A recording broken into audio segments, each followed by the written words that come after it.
예수님, 말씀을 행하는 사람이 되시오. 말씀을 듣기만 하여 자신을 속이는 사람이 되지 마시오. 야고보서 1장 22절의 말씀으로 애청자 여러분께 주님의 축복을 빕니다. 야고보서와 베드로 전후서, 유다서, 요한 1, 2, 3서를 총칭해서 공동서간이라고 하는데요. 이 편지들 거의가 어떤 특정한 공동체나 개인에게 보내지 않고 모든 그리스도인을 향한 때문인 듯합니다. 신앙에 관해서 가르치는 이 모든 편지들의 이 공동서간을 다 할 수 없기 때문에 이 시간에 공동서간을 대표해서 야고보서만의 말씀을 봉사하겠어요. 이 야고보서 전반부는 복되어라, 시련을 견디어내는 사람은, 시련을 이겨낼 때 그는 주님께서 당신을 사랑하시는 아들에게 약속하신 생명의 화관을 받을 것이라는 이 1장 12절의 말씀을 정점으로 외적인 시련에서 내적인 유혹에로 주제가 이어집니다. 시련을 견딤은 인생을 왕관으로 이끌 것이고 유혹에 빠지는 것은 죽음으로 인도하기 때문에 시련과 유혹의 때에 주님께 의지하면서 유혹에 빠지지 않게 되기를 기도해야 한다고 강조하고 계세요. 이 편지 후반부에서는 실행 없는 믿음에 머물러서는 안 되고 선을 하라는 사회 공동의 규범과 신앙의 중요성을 또 계속 역설하고 있어요. 이 편지 1장 19절에서 2장 26절에는 말씀을 듣는 자만 되지 말고 실행하는 자 되라고 하면서 이 원칙을 다양한 상황에 적용하고 있는데요. 말로만 과시하는 신앙의 위험을 경고하면서 고아와 과부를 돌볼 것과 가난한 이와 부자에 대한 차별 대우를 경고하고 있습니다. 야고보서의 핵심이라고 할 2장 14절에서 17절에는 나의 형제 여러분, 누가 믿음이 있다고 하면서도 행함이 없으면 무슨 소용이 있겠습니까? 믿음이 그를 구원할 수 있겠습니까? 이렇게 말하면서 17절에 결론 내리기를 믿음도 행함이 없다면 그 자체로서는 죽은 것입니다라고 합니다. 이 야고보의 말씀은 사도 바울로가 로마서 4장과 1장 16절 이하에서 사람은 행업으로서가 아니라 믿음으로 의화된다고 한 말과 얼핏 보면 모순인 것 같지만 실제로는 그렇지가 않아요. 아브라함의 그 창세기 15장에 나오는 아브라함 행위에 대한 그 해설에서 바울로는 오직 믿음으로 의화된다 하고 야고보는 또 이 장에서 실천 없는 믿음으로만은 의화될 수 없다고 하죠. 이것은 야고보가 바울로를 거슬러서 반대하는 것이 아니라 베드로후서 3장 16절에서도 경계하듯이 바울로의 본 의도를 곡해하는 해석을 경고하고 있는 것입니다. 바울로는 당시 많은 사람들이 할례라든지 이런 율법상의 의식 규정을 지키는 행위가 구원의 요소라고 하는 주장을 반대해서 율법을 행함으로써가 아니라 그리스도를 믿음으로 구원받음을 강조하느라고 그렇게 말을 했죠. 그러나 바울로 역시 은총으로 거룩하게 된 사람이 그의 믿음을 행실로 증거해야 한다는 것을 부정하지 않죠. 사실 야고보와 바울로는 똑같은 진리를 가르치면서 서로 그 강조하는 면이 다를 뿐이지 믿음과 실행으로 신앙을 보존해야 하면은 서로 의견을 일치하고 있습니다. 가르침이 일치해요. 야고보서의 두 번째 부분인 3장 1절에서 5장 50절은 신앙과 사회라는 큰 제목을 달 수가 있는데요. 이 부분은 모든 사람은 듣는 데는 빨라야 하지만 말하는 데는 더디고 분노하는 데도 더디어야 한다고 1장 19절에 하신 말씀을 전개하는 것이라 보겠습니다. 말에 있어서 흠이 없는 사람은 완전한 사람이라는 가르침은 혀의 사용에 관해서 힘 있는 예화를 여러 가지로 들고 있는데요. 그런데 외적인 혀만을 다스리려고 하면 결국은 실패하고 맙니다. 혀는 실상 그 사람의 마음에 품은 것을 말하기에 혀를 다스리려면 근본 마음의 생각을 다스려야 합니다. 그러나 아무리 마음과 생각이 바른 사람이라 할지라도 그가 만일 잠그지 않은 수도꼭지처럼 언제나 그 입에서 말이 줄줄 흘러나오게 한다면 별 악의가 없더라도 실수가 많기에 말을 많이 함보다는 들으려고 함이 더 큰 지혜라고 강조하고 계세요. 참 지혜는 하느님께로부터 온 선물이라는 것이 3장 13절에 나오는데요. 이 지혜가 있는 곳에 평화와 겸손과 사랑이 있어요. 시기와 당파심과 교만과 같은 요소들은 지혜와 반대죠. 사회 평화가 사람들의 마음 안에서부터 시작된 것과 같이 싸움과 분쟁도 그러하고 아무도 자기 이웃을 판단할 권리가 없음에 대해서, 그리고 인간의 운명과 모든 존재가 참으로 하느님의 손에 달렸음을 이 편지 4장에서 강조하면서 여러 가지 권고로 끝을 맺는데요. 5장에서 인내와 거짓 맹세에 대한 경고, 또 환자의 도유와 죄의 상호 고백을 가르치면서 기도를 권하고 형제적 공고 등을 말을 하고 있습니다. 애청자 여러분께서 직접 이 서간을 읽으실 때 큰 깨달음이 있으시리라고 믿어요. 여러분 가운데 누가 앓습니까? 그런 사람은 교회 장로들을 부르시오. 그들은 주님의 이름으로 기름을 바르고 그들 위해 기도해야 합니다. 이 말씀은 트렌트 공회가 병자성사의 예식이 야고보로 인해서 공적으로 전파되었다고 할 때 참고가 된 구절인데요.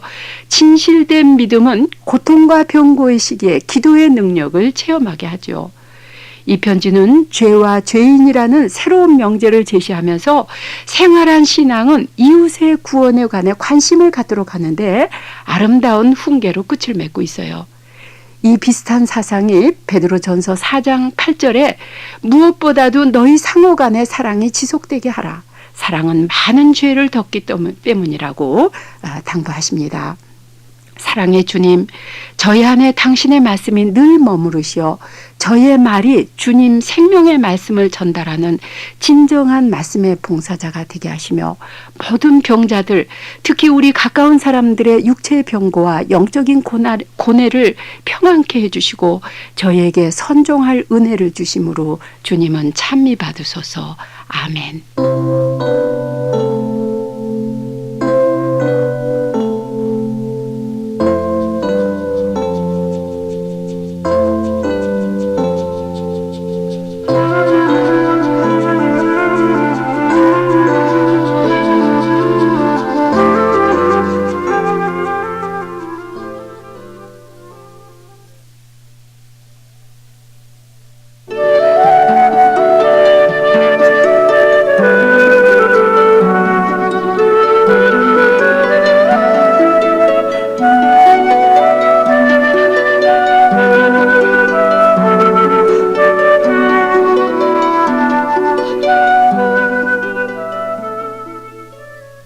참 예수님, 한 처음에 말씀이 계셨다. 그 말씀은 하느님과 함께 계셨다. 그 말씀은 또한 하느님이셨다.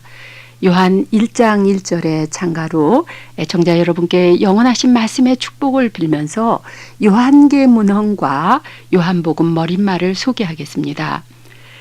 요한복음서와 요한 1, 2, 3서와 요한묵시록 이 5권의 책들을 요한계 문헌이라고 하는데요.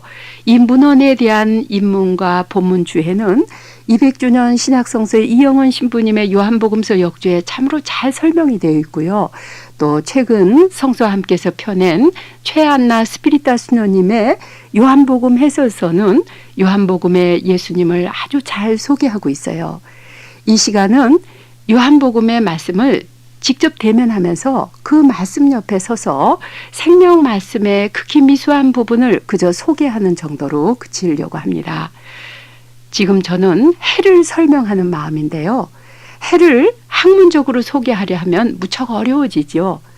해의 성분, 우주 대자연과 생태계와 인류 문화에 미친 해의 영향, 이러한 것을 설명하려면 한도 끝도 없겠죠. 하느님 말씀의 신비 역시 그러하다고 봅니다. 요한계 문헌은 인간의 언어로 표현하기 어려운 영적인 부분이 많기에 저자 자신도 그의 영적인 체험을 쓰기가 힘들었겠지만 이 문헌을 읽는 사람 역시 그 체험을 마주대하지 않으면 이해하기 어렵다고 봐요. 마치 부모의 사랑을 경험하지 못한 아이가 부모의 마음과 사랑을 이해하기가 어려운 것처럼 말입니다. 그가 비록 성서의 말씀을 이해하려면 어린아이의 마음으로 해를 바라보면서 아버지 하느님과 예수님을 알았던 이 복음서 저자의 마음을 헤아리면서 요한복음서 첫 구절부터 읽어나갈 때 생명의 말씀을 마주본다는 뜻이 무엇인지 애청자 여러분께서도 감을 잡으시리라고 생각합니다. 우리 수녀님 중에 한 분이 자기는 한국 춤을 유난히 좋아한다고 하시는데요. 그 이유를 물었을 때 서양 모형은 이야기를 담고 있지만 한국 춤은 혼을 담고 있는 때문이라고 했어요. 비유는 늘 불완전하지만 이 이야기로 공간복음과 요한복음의 차이가 설명되지 않을까 싶은데요. 예수님의 말씀과 행적에 대한 이야기를 전해주는 기록이 공간복음인데 비해서 요한복음은 그 예수님의 어를 전하는 복음서라고 할 수 있겠죠. 그러기에 요한복음서는 눈으로 읽는 수준을 넘어서 혼신의 열과 성을 다해서 얼로 읽을 때 비로소 그 메시지의 심오함을 조금씩 깨닫게 된다고 생각해요. 또 그리고 한국 춤을 잘 추고 한국의 그 혼으로 추는 한국 춤을 추는 우리 한국인들에게는 이 요한복음이 유난히 더 가깝게 느껴진다고 봅니다. 이 문헌의 저자로 알려진 요한은 복음서에 6번이나 주님께서 사랑하시던 제자라고 자신을 소개하는데요. 이는 스승 예수님의 말씀을 그가 사랑의 얼로 알아들었다는 것을 뜻합니다. 우리 역시 이 복음서의 말씀을 대하면서 자신이 주님께 사랑받고 있음을 의식해야 하고 예수님의 말씀과 행적에 대한 사실적인 이해를 초월해서 그 안에 담겨있는 예수님의 영과 하나가 될 수 있어야 한다고 봐요. 요한복음은 한 처음에 말씀이 계셨다. 말씀이 하느님과 함께 계셨으니 그 말씀은 하느님이셨다는 이 1장 1절의 말씀으로 시작되는데요. 이 말씀은 구약성서 첫 권인 창세기 1장 1절에 한 처음에 하느님께서 하늘과 땅을 창조하셨다는 말을 풀이해주는 뜻하죠. 이 한 처음은 시간의 시작뿐 아니라 공간의 시작, 모든 것의 기원을 뜻하는데요. 이 모든 것의 근원이 하느님이라는 말이죠. 인간의 모든 문제 역시 하느님이라는 이 한마디로 직결되는데요. 하느님을 아느냐 모르느냐에 따라서 그 한 인간의 온 생애가 달라지기 때문이죠. 그래서 성서 첫 권 첫 절에 이 하느님이 존재하심을 알리고 창조주 하느님이 구원의 하느님이심을 출애굽의 역사로 계시하시고 세기의 예언자들을 통해서 인간과 말을 주고받으시면서 말씀의 역사를 이루신 하느님께서 이제 신구약 성서의 절정인 요한복음 첫 구절에서도 이 하느님이 말씀으로 존재하심을 확인시켜주고 있어요. 하느님의 말씀이 곧 하느님이시고 사랑의 생명이라는 계시의 완성을 요한복음은 알려주는데요. 애청자 여러분께서는 하느님이 참으로 계시다고 믿으세요? 하느님의 말씀이 나에게 참으로 생명이라고 하실 수 있으세요? 인간이 하느님을 조금이라도 알게 될 때 그 사람은 완전히 다른 사람으로 변화되거든요. 그 특징이 기쁨이에요. 그래서 하느님을 알리는 말씀을 기쁜 소식, 복음이라고 하죠. 기쁜 사람들은 노래하기 마련인데요. 하느님으로 기뻐하면서 하느님을 향해서 부르는 노래를 찬미, 찬양이라고 하죠. 요한복음을 시작하는 1장 1절에서 18절을 말씀의 창가 또는 그리스도 창가라고 하는 것은 말씀이신 그리스도를 체험한 사람들이 기쁨에서 나온 찬미의 노래인 때문입니다. 요한복음 전체의 핵심 메시지가 압축되어 있기에 이 말씀의 창가는 언뜻 읽으면 이해하기 어렵지만 복음서 본문의 내용과 연결시켜서 읽으면 그 심오한 뜻이 아주 참 깊이 느끼게 됩니다. 이 1장 1절에서 18절 안에서도 서로 병행이 되는 구절들이 있고 또 같은 내용끼리 선을 그어보면 저자가 의도적으로 배열한 도표가 나오는데요. 이처럼 독특한 문학 유형으로 복음서를 저술한 목적은 예수님이 영원한 생명의 말씀이고 하느님이심을 증언하면서 모든 독자들이 믿게 하려는 목적이라고 20장 31절에서 설명하고 있어요. 예수 그리스도를 모티브로 해서 작곡된 이 요한복음은요, 하나의 그 웅대한 오케스트라나 또 드라마의 최우수 작품과도 같다고 봅니다. 신구약 성서의 절정이라고 요한복음을 거듭 얘기하고 있는데요. 시간이 너무나 짧지만 이 복음서 본문의 내용을 서원의 말씀과 연결시켜 가면서 앞으로 안내해 드리려고 합니다. 제가 말씀드리는 요한복음서의 장절을 기억하기 어려우신 분은 앞으로 이 연필을 가지고 받아 적으셨다가 성서를 읽으실 때 여러분은 저의 부족한 이 요한복음 안내가 놀라우신 하느님을 가리키는 한 작은 손가락에 불과하다는 것을 아시게 될 테이고 이 복음서가 전하는 예수님을 보시게 되리라고 믿기 때문입니다. 신구약 성서의 절정인 요한복음서의 말씀 안에서 사랑의 얼로 저희를 만나주시는 주님은 찬미 받으소서. 아멘.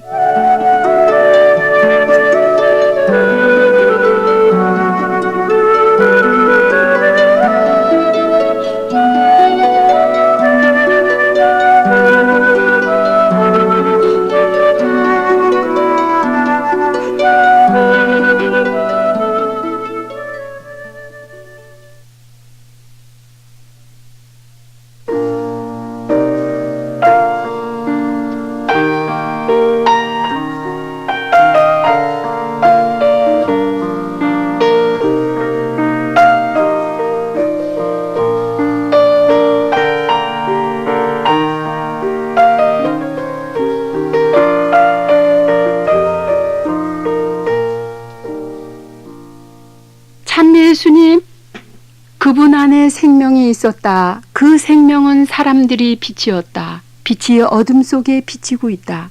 하지만 어둠은 그것을 받아들이지 않았다. 요한 1장 4절에서 5절의 말씀으로 애청자 여러분께 주님의 생명이 충만하시기를 빕니다. 오늘 봉사할 말씀은 요한복음 1장 말씀의 창가인 1장 3, 4절과 이 3, 4절과 대칭되는 9절 그리고 9장 1절에서 7절의 말씀입니다. 한 처음에 계신 말씀, 하느님이신 말씀이 우리 신앙의 근본이고 이 복음서의 기반임을 알리는 요한 1장 1, 2절에 이어서 3, 4절에서는 모든 것은 그분으로 말미암아 생겨났다. 생겨난 것이고 그분 없이 생겨난 것은 하나도 없다. 그분 안에 생명이 있었다. 그 생명은 사람들이 빛이었다고 해요.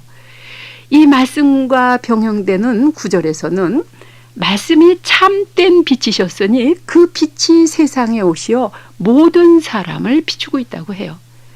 요한의 이 빛에 대한 말씀은 창세기 1장 3절에 하느님의 첫 창조가 빛이었음을 상기시켜 주지요. 실상 우리는 빛을 보기 위해서도 빛이 필요한데요. 이를 깊이 깨우친 현인은 시편 36편 10절에서 생명의 샘이 진정 당신께 있고 우리는 당신 빛으로 빛을 보옵니다. 이렇게 감탄을 하죠. 생명과 빛이라는 1장의 주제가 이 복음서 9장에서 소경의 치유로 설명이 되고 있어요. 예수님께서는 9장 5절에 내가 이 세상에 있는 동안 나는 세상의 빛입니다 라고 하시는데 이 말씀은 8장 12절에서 나는 세상의 빛입니다. 나를 따라오는 이는 어둠 속을 걷지 않고 오히려 생명의 빛을 얻을 것입니다 하는 말씀과 같죠. 예수님께서 빛이심을 증거하는 표징으로 9장에서 태생소경을 치유시켜 주시는데요. 9장 6절 7절에 보면 예수님께서는 땅에 침을 뱉어서 그 침으로 진흙을 소경의 눈에 바르시면서 그에게 이르시기를 실로암 못에 가서 씻으시오라고 하셨어요. 해설서에는 예수님의 그러한 태도가 당시 민간치유요법에 따라서 묘사된 것이라고 하는데요. 이 해설과 무관한 저의 묵상을 나누려고 합니다. 애청자 여러분의 말씀 묵상에 도움이 되게 해주시기를 빌면서요. 이 나면서부터 소경인 사람은 빛이 무엇인지 상상조차 못하는 창조 이전의 흑암을 상징한다고 봅니다. 창세기 1장에서 태초의 혼돈과 흑암의 어둠을 가르면서 생겨난 빛은 하느님의 말씀으로 창조되었죠. 인간이 하느님의 모상으로 지음받았음은 인간이 말을 하는 존재라는 것을 뜻한다고 봅니다. 이 말을 하게 되는 신체의 구조가 입이죠. 입 안에 있는 침은 입술과 혀와 치아가 박힌 그 잇몸을 부드럽게 감싸주어서 말을 하게 하는 중요한 매체인데요. 생각해 보세요. 침이 하나도 없다면 말할 수가 없죠. 예수님께서는 당신 입 안에 침으로 땅에 진흙을 계셨어요. 이 행위는 말씀의 창조를 의미하는 대단한 표징이라고 묵상했습니다. 창세기 2장에서는 하느님께서 진흙으로 사람의 형상을 만드시고 그 콧구멍에 하느님의 수음을 불어넣으셔서 살게 하셨다고 하셨는데, 이 요한 9장에서는 하느님이신 예수님께서 당신 입안의 침으로 갠 진흙을 소경의 눈에 바르신 다음에 그에게 실로암 못으로 가서 씻으시오라고 말씀하심으로 빛을 주고 계세요. 여기서 가서 씻으라는 예수님의 말씀은 창세기 2장 7절의 수음과 같은 맥락이라고 봅니다. 창조주 하느님의 입안에서 나온 수음과 창조주 말씀의 입안에서 나온 침은 생명의 빛을 창조하시는 하느님의 정성과 사랑과 친밀함의 최상 표현이 아닐까 해요. 예수님께서는 그 소경에게 실로암 못으로 가서 씻으라고 말씀하십니다. 여기서 실로암이란 히브리 낱말로 그 실로하흐, 이 물을 내보냄, 수로를 뜻한다고 하는데요. 복음사가는 이를 파견된 자로 의역해가지고 하느님께로부터 파견되신 예수님으로 인해 그 태생 소경이 실로암 못에서 치유되었음을 나타내는 것이라고 해설하고 있는데요. 저는 이 실로암 못에 대해서도 좀 더 다른 묵상을 발전시켜 보았는데요. 물을 흘려보내는 못이라는 뜻의 실로암 못은 물이 고여있는 부패한 못이 아니라 물이 늘상 흘러나가는 맑은 못이라는 뜻이죠. 아무리 신선하고 깨끗한 물일지라도 그 물이 흐르지 않고 고여있을 때는 썩기 시작하죠. 마치 숨이 끊어진 육체가 그 순간부터 굳어지고 부패되는 것과 같아요. 오직 흐르는 물에만 생명과 깨끗함이 있기 때문에 여기서 흐르는 물과 수음은 다 생명을 나타내는 같은 낱말입니다. 요한복음에서는 생명의 표징으로 이 수음, 바람, 이 수음과 물의 표상을 아주 잘 쓰고 있거든요. 물은 빛의 생명을 받게 하는 세례의 물을 표상하기도 하고요. 우리가 생명이신 말씀에 가장 친밀한 입안에 있는 침으로 개인 진흙을 우리 눈에 발랐다 할지라도 그 흙을 흐르는 물 실로암에 가서 씻지 않으면 우리는 결코 빛을 볼 수 없다는 대단한 표징 언어라고 생각해요. 이 말씀은 창세기 12장에서 하느님께서 아브라함에게 떠나라고 하신 말씀과 같다는 이 떠나라는 말씀 어제도 계속 드리고 있는데요. 이 흐른다는 말씀하고 같은 맥락이라고 봅니다. 우리가 생명의 말씀인 성서를 읽으면서도 마음에 아무런 감동이 없고 교회 공동체 안에서 거룩한 전례 안에서도 주님의 빛을 보지 못하면서 습관적인 신앙생활에 머물게 되는 이유가 바로 이 실로암 못에 가서 씻으라고 하시는 주님의 말씀을 못 알아듣는 때문이 아닐까 해요. 그러면 우리에게 주님께서 가서 씻으라고 하신 실로암 못은 어디에 있는 것일까요? 어떻게 해서 우리는 그 흐르는 물을 만날 수 있을까요? 그 답이 요한복음 20장 19절에서 23절에 나오는데요. 후에 말씀드리도록 하죠. 이 생명과 빛의 주제는 요한복음 1장 14절에 생명이요 빛이신 그리스도 예수님의 탄생을 향하고 있는데요. 다음 시간에 계속하도록 하겠습니다. 생명의 빛이신 주님, 저희가 얽매여 있는 모든 것을 다 흘려보내는 실로암 못에 가서 씻으라고 하시는 당신의 말씀에 순종하여 당신 빛으로 빛을 보게 하심으로 주님은 찬미와 영광 받으소서. 아멘.